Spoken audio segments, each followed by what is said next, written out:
안녕하세요. 사업주부 개똥엄마입니다.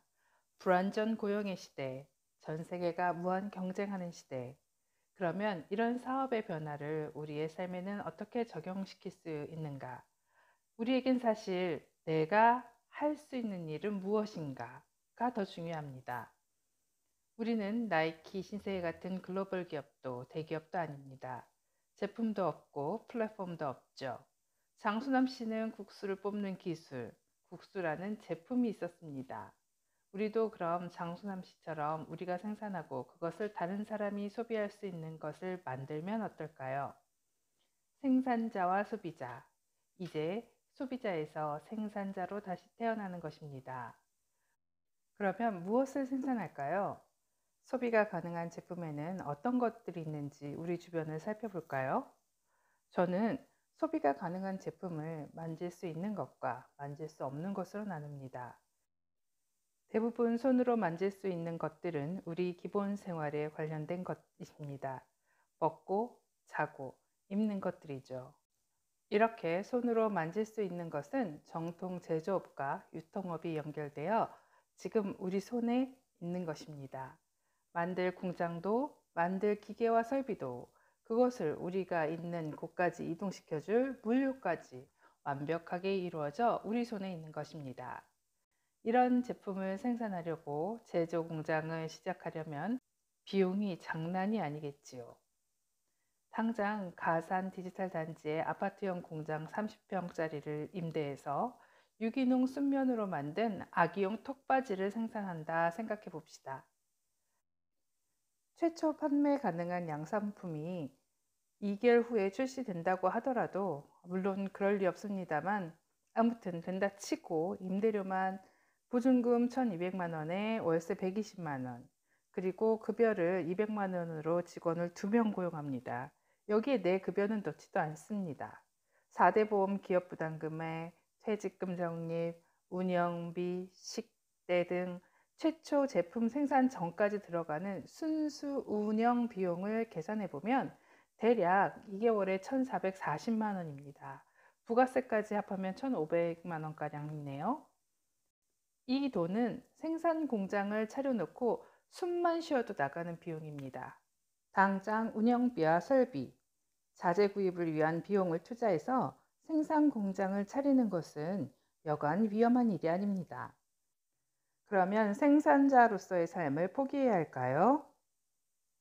전편 영상에서도 말씀드렸던 것처럼 디지털 산업의 발달은 대한민국 서울에 사는 개똥엄마가 자기 집 거실에 앉아서 지구 반대편 직항 비행기도 없는 브라질의 바이어가 주문한 제품을 전라남도에 있는 제조 공장에서 발주, OEM, 즉 주문자 상표 부착 방식으로 생산합니다.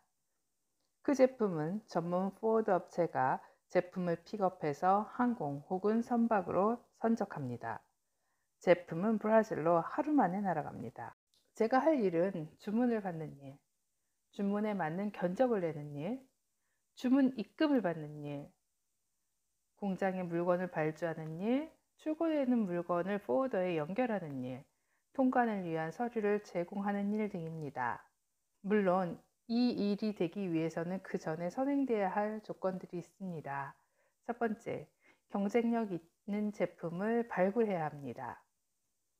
두 번째, 그 제품을 상품 포장을 디자인하고 관련 당국에 인허가를 진행해야 합니다. 각종 글로벌 온라인 쇼핑몰에 제품과 그 자료도 올려야 합니다. 알리바바나 트레이드 코리아 같은 곳이죠. 인터넷 사이트도 만들어 관리해야 합니다. 제 제품을 쉽게 볼 수 있으니까요. 제품 사용 동영상도 제작합니다. 요즘은 카탈로그만으로는 힘듭니다. 동영상으로 직접 보여주는 것이 가장 효과적입니다. 이런 제품 동영상을 또 널리 알리기 위해 유튜브나 페이스북에 올립니다. 그리고 각종 대금 지급, 세금 납부 관련 회계 업무도 봐야 합니다. 특성상 외국 바이어들과 SNS 소통을 해야 합니다. 그들의 요구와 클레임에 성실히 대해야죠. 마지막으로 잘못 선택한 상품이 재고로 쌓일 때 고통도 느껴야 합니다. 안 해본 분들은 굉장히 복잡하고 힘들게 여겨지실 겁니다. 사실 저 역시 지금 정리하면서 참 일이 많구나라는 걸 느낍니다. 하지만 이것들은 동시에 진행하는 일이 거의 없습니다. 물론 제품 선정 후 초반에는 해야 할 일들이 겹치긴 하지만 정말 대한민국처럼 무역 시스템이 잘 되어 있는 나라에서는 내가 공장을 차리지 않아도 내 브랜드로 물건을 생산해서 전 세계에 판매할 수 있습니다.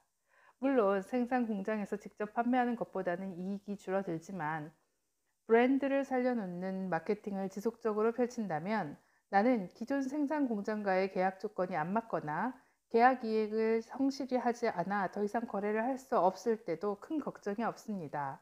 내 브랜드는 나만의 것이기 때문에 다른 생산 설비를 찾아 위탁 생산을 하면 됩니다. 처음부터 내 브랜드를 만드는 생산자로 시장에 진입하지 않으면 생기는 문제는 또 있습니다.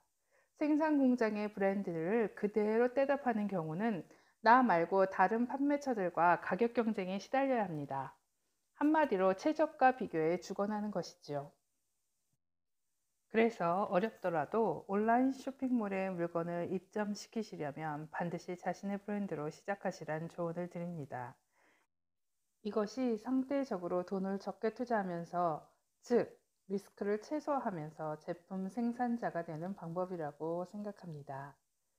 내용이 도움이 되신다면 구독과 알림 설정을 눌러 다음 영상을 받아보세요. 소통을 통해 함께 발전해가는 사이가 되었으면 좋겠습니다. 감사합니다.